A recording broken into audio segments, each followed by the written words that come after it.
Hi folks, thanks for joining us today. My name is Chris McGinn, I'm Commercial Manager for PfH Scotland.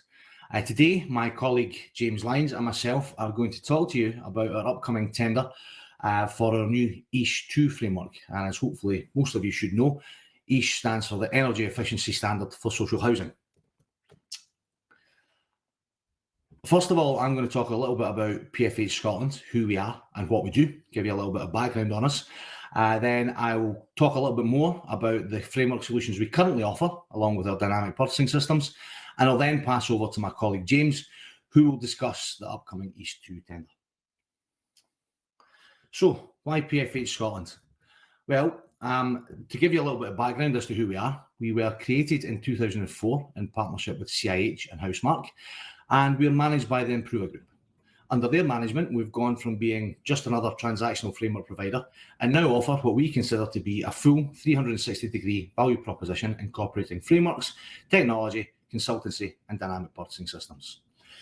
Currently, we have a membership of over 90 local authorities and housing associations in Scotland and over 900 throughout the UK. I think these numbers demonstrate the credibility and strength of our brand within the sector, and I think it's fair to say that we're now seen by many of our members as their go-to, preferred and trusted procurement advisors. To give you some further indication of our success, we now manage over £50 million in spend for our members in Scotland alone, and we have over 200 live contracts being managed at any one time. Also, we can boast a consistent year-on-year growth of approximately 12 to 15%, and I'm pleased to say that this has increased over the last year in spite of the global pandemic. So as I already said, we offer a variety of framework and DPS solutions which pretty much cover anything that our clients would wish to procure. As you can see on screen, we have 25 framework agreements at present and 3 dynamic purchasing systems. The DPS cover capital works, compliance, responsive repairs, and the frameworks cover support services, responsive works and planned works. We're strong across the offering, but I would say we've seen massive growth in the planned works area over the last year, and day to day we're speaking to our clients about the challenges they face. And the big one that we're getting from everybody is this upcoming, the EESSH2 standards that are going to have to be met. And it's apparent that our clients need a great deal of support, a great deal of assistance where they're lacking in maybe experience and resource when it's coming to procure the EESSH2 requirements. We have an EESSH framework at the minute. This is due to expire in September, and we have just undertaken a massive pre-tender exercise with our members and some suppliers with a view to advertising our documents by the end of this month and looking to award this framework in September. And I'll now pass over to my colleague James, who will tell you a little bit more about the framework, the setup, and how you could potentially tender for it. Thank you. Over to James. Guys, thanks very much for joining us. I'll just run you through the EESSH2 tender, which is the Energy Efficiency for Social Housing 2 tender framework that we've got coming up. That's our most imminent release of new framework that we have this year, following on from the Whole House Framework. The framework's designed to assist social housing providers, local authorities, housing associations, through the journey of meeting the quite stretching, as I'm sure you'll agree, EESSH2 targets set to be hit by 2032. Obviously, this will be the first. This will be the first in a number of sequence of frameworks. This will run for 4 years. Then there'll be one for the following 4 years that will take it again up to that 2032. Things that we know about the framework and what you can kind of expect. So this is the lot structure. The idea of how we've set this out is to take members on that journey of everything that they may require in order to meet the EESSH2 targets and anything else relating to energy efficiency and the relating works. So the first lot 1 is consultancy. This will cover EPCs, which obviously we know are important to gauge state of the current stock and the energy efficiency ratings that those currently hold, feasibility studies, EESSH2 modelling, and support around funding. We'll then also cover gas servicing and off-gas servicing as well. So, like I say, with the engagement that we've been through, we still know there is demand in the market from our members for this such works to be going on over the next coming years. We then also have a separate lot for heating installations. Again, no, we still know that there is a requirement for this due to like quite extensive engagement that we carried out with our members. Going to be very prominent, I imagine, over the next 4 years is renewable installations. Through the previous framework, our original EESSH framework, there was a lot that we did through air source and ground source heat pumps. Again, we will be looking to be doing a lot of that work through this lot again, and we expect it to be competitively tendered and on the back of that, a lot of demand from our members. Also be land and environmental surveys, metering and billing, and then also what's new to this framework is the Whole House Retrofit. We know that this is going to be extremely prominent over the next 4 years. Through our DPS and working on a large project at the moment regarding the retrofit. We know how complex that this can be. So we've got a lot, as you can see, we're aiming to have a turnkey solution for all members, which all suppliers appointed will be able to have access to funding and explain to members how they can best prepare themselves to access that. Take you through that fabric first approach, any of the further measures, additional measures or recommended measures set out by the Scottish Government in terms of glazing, heating installations, and also with the required past 2035 coordination, which I know will now be is now a requirement or will be a requirement imminently. A couple of other points of note. This is a change in deadline. I'm building the tender documents as we speak. Obviously, it is quite complex, but we are aiming for the 25th of the 5th. This will be put out on Public Contracts Scotland. If this is of interest for you guys, like I say, I'll make sure that my details are circulated. I'll put you on the list of people to be notified when this does go live. But the tender will be split 70% quality, 30% price. We don't want to race to the bottom on this. This is going to be some complex work and it needs to be done right. And we feel that, a deeper dive into the quality elements of the tender is going to be really important. And we've got some quite robust questions that we're going to insert into this tender to make sure that the #1 ranked suppliers can deliver really, and all suppliers on the framework can deliver a real high quality of service to members. We're also engaging with Elmhurst in and around specs, advice, what needs to be covered on there, obviously with being a market leader and the expertise that they're in this sector. Finally, again, to make this more inviting to SMEs, we're going to break the framework up into 6 regions, as you can see, as defined by the graphic. This will be issued out in the tender pack as well, so you can see which regions are covered. You'll only have to bid for one of the regions and be able to cover 50% of that region. So there's a real focus there on the inclusivity of SMEs. Again, based on the feedback that we've had from our members, to keep that spend in the local economy is one of the key drivers that members have at the moment. Again, as mentioned, our details will be circulated, and if you've got any questions, I'll be able to respond to those via email over the coming weeks and provide you any extra information that I can. Obviously, some of the information we can't issue until the framework tender documents have been issued on Public Contracts Scotland. And that concludes our presentation. I really appreciate your time. Really key date of note, on the 29th of June, supported by the SDP, Supplier Development Programme, we'll be completing a webinar which will go through the tender documents in greater depth and give you some support and extra information on how to complete those documents if there are any questions. And obviously alongside of that, there is obviously the clarification question section Public Contracts Scotland. If you are interested in joining that, you can register your interest and you'll receive the required information through the Supplier Development Programme website.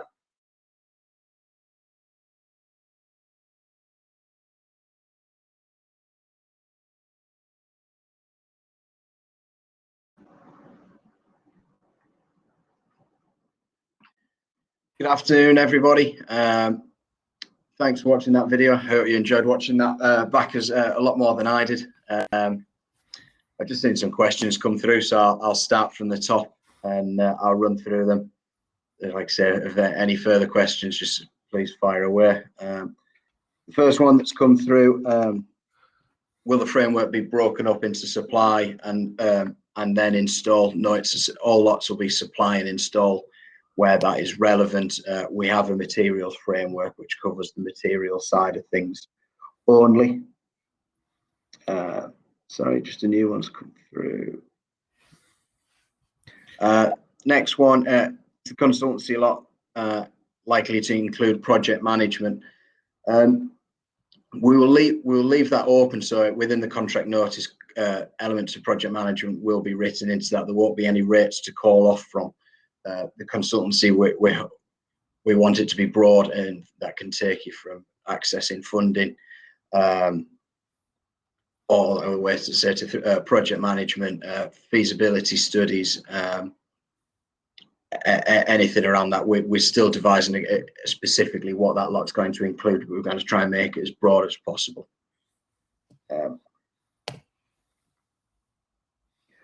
What do you mean by whole house retrofit? So that it's a term kind. It's a turnkey solution that we're looking for. So you would have, for example, a list of 100 properties that are all EPC rated Band B.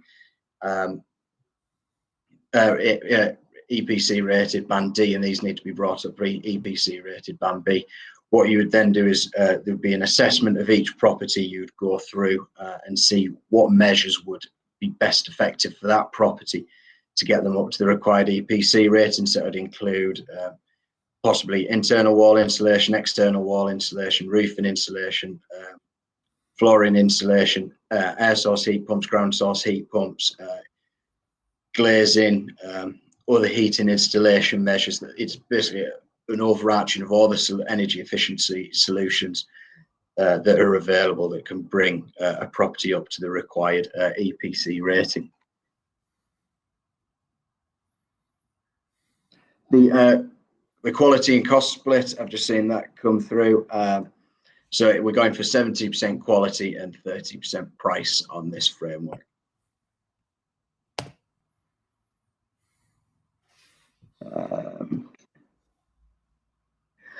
What are the new additional areas we'll be adding to the quality? I'm writing the documents as you speak, so including today and over the next week or two.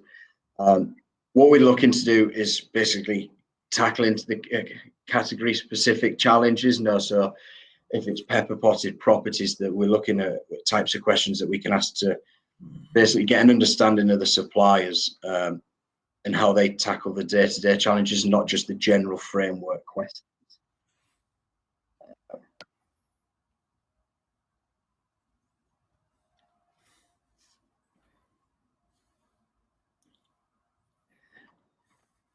I've got a question around, do you need to bid for each region? So yes, but a lot of the content, such as the category specific questions, they will cover all regions. It'll be encouraged for all suppliers to submit different pricing per region. No, we're not looking for blanket pricing off you, because there's obviously a good chance you'll be more cost effective in other areas.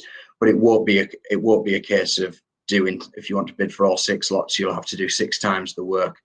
A lot of this will be covered in one section. It's only where you want to vary your submission, you'll be given the opportunity. So yeah, we're trying to make that as user friendly as possible, so you can bid for all regions without having to do 6 times the workload. Got a question: how do we get on the list for when the notice goes out? There's a prior information notice PCS Scotland, or like I say, I'm sure my details will be circulated after this. When the tender goes live, like I say, we are aiming for the 25th of the 6th.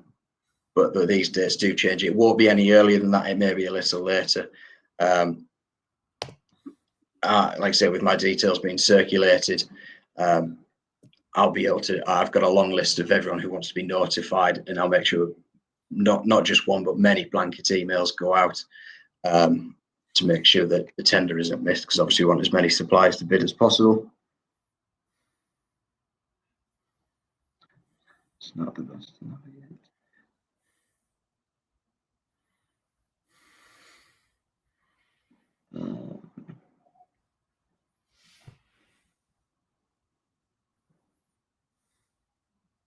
I've got a question. What are we looking for if we've not, if from a supplier that's not bid for a framework before?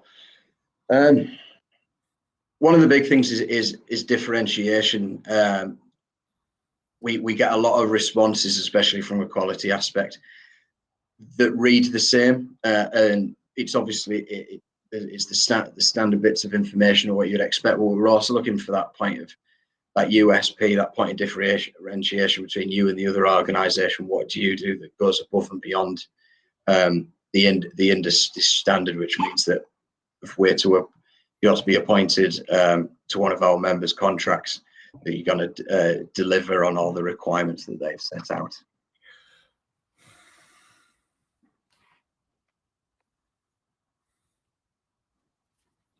What will the webinar cover on the 29th?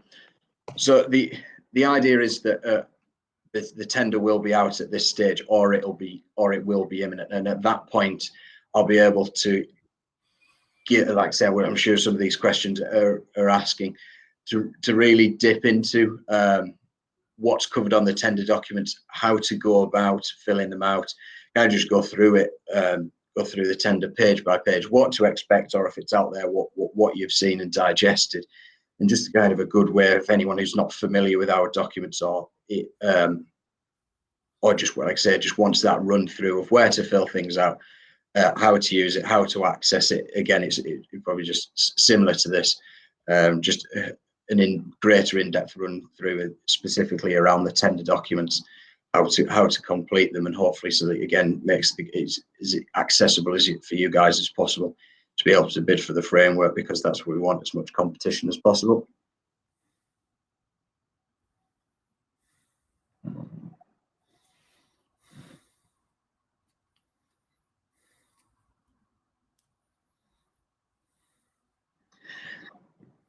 I've got one here. Will you be looking for how projects will be evaluated in innovation?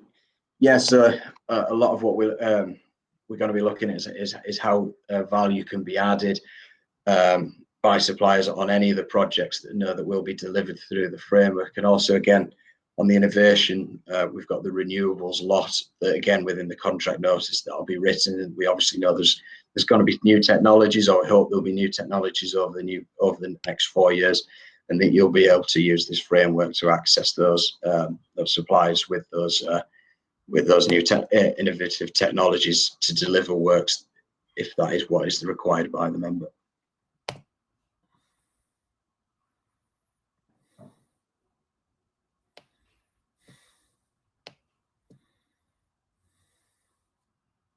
I think someone's asking, I don't think we don't use PCS for webinars. Again, if you get my not for webinars, sorry, for tenders, if you get my contact details, which I'll make sure are circulated at the end of this, we can run you through that process. It's very simple registration, but yeah, we can make sure that that's done, and that again, you know what you're looking for, and that you don't miss the tender.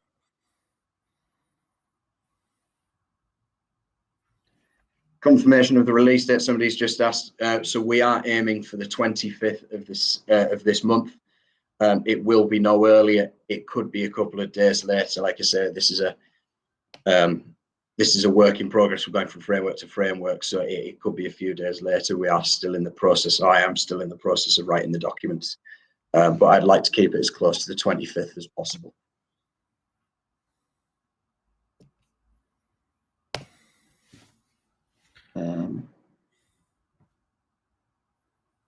So yeah, just another one, but I'll just recap that. Can you run through what the webinar on the 29th will cover? It'll be more document specific than the framework as a whole. Probably one for your bid teams or your bid writers. Again, just so we can give everyone open support. But yeah, just how to navigate the documents. I know that sometimes everyone pulls documents together differently. Just how to navigate it, make sure that nothing's missed, and that you can put your best foot forward in putting a bid through for the framework.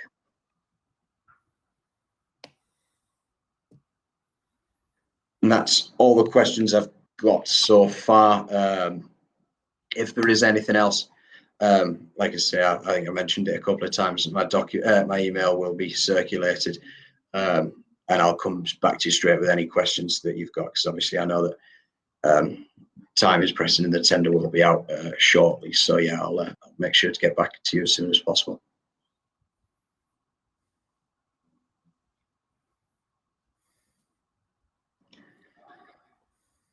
Yeah, right. That's great stuff. Like I say, thanks for your time, guys, and yeah, hopefully see plenty of bids for you. And like I say, any further questions, I can answer them either after the session via email, or yeah, I'll catch up with you tomorrow. Thanks very much.